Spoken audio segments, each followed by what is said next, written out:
আচ্ছা, বউদের প্রধান অভিযোগ যে হাজবেন্ডরা কেন সময় দিতে চায় না। উত্তরটা তোমার পছন্দ হবে না, তারপর বলি। স্বামীরা সময় বেচে সংসার চালায়। তাকে অফিসে ঢুকতে হবে সকাল 9টার আগে, বের হওয়ার কোনো ঠিক ঠিকানা নেই। 7টা 7:30টায় তার অফিস শেষ হচ্ছে, ফিরতে ফিরতে রাত্রে 9টা 10টা।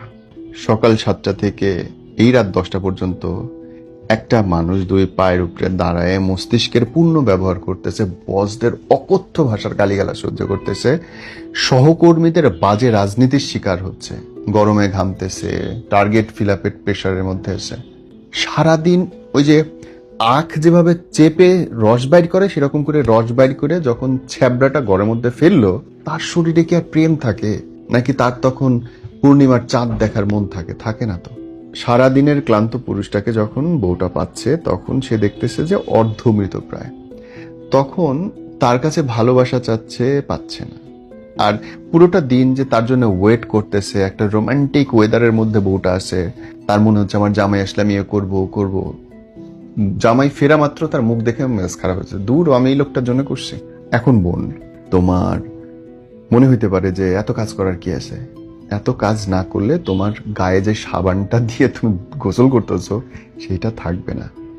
যেই রং করা চকচকা ঘরের মধ্যে তুমি আসো, ঘরটা থাকবে না। শুনতে খুব ভালো লাগে যে তোমার সাথে আমি গাছতলায় থাকবো। ভাই, গাছতলাটা কোথায়? পারবা না। এসি ছাড়া চলবে না, ফ্যান ছাড়া চলবে না, খাবার ছাড়া বাঁচবা না, কাপড় ছাড়া চলবে না। একটা দামি ফোন ঠিকই লাগবে।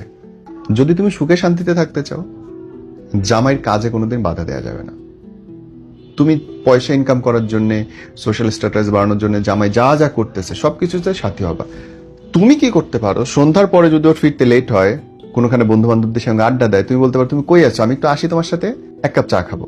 ওর আড্ডায় গিয়ে যুক্ত হও, ওর অফিসের নিচে যাও না, আনার সময় হেল্প করো। তখন বলবা না সংসারে রেখে যাওয়া যায় নাকি, বাচ্চা কাচ্চা।